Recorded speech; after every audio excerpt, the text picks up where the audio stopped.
Tama na ezame primeiro períodu, maibe eskola barak mak seidauk usa uniforme nasional.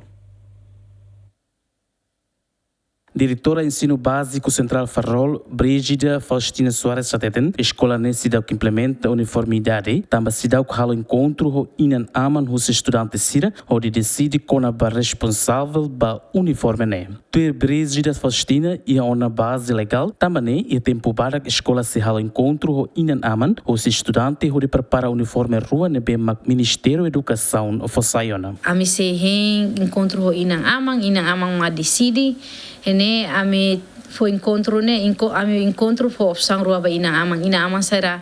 hakarak basukurasika o insa ne orsida parte amne hene konselu kiar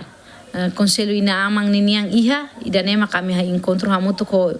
ina amang sirselu kami decide hamutu la os despacio tarde itu maibe idane ami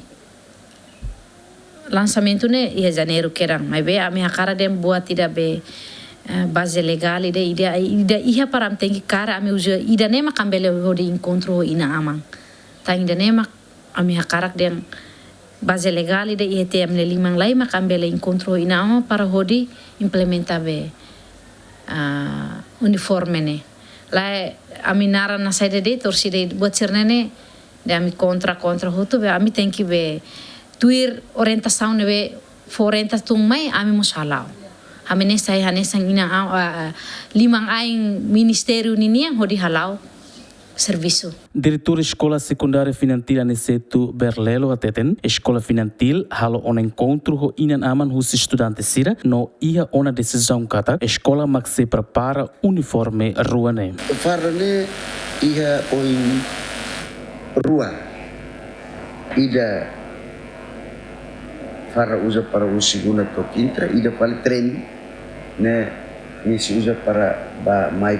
para atu exercício que usa treino deve na escola finantil a menetena e freelance é uma serve magatu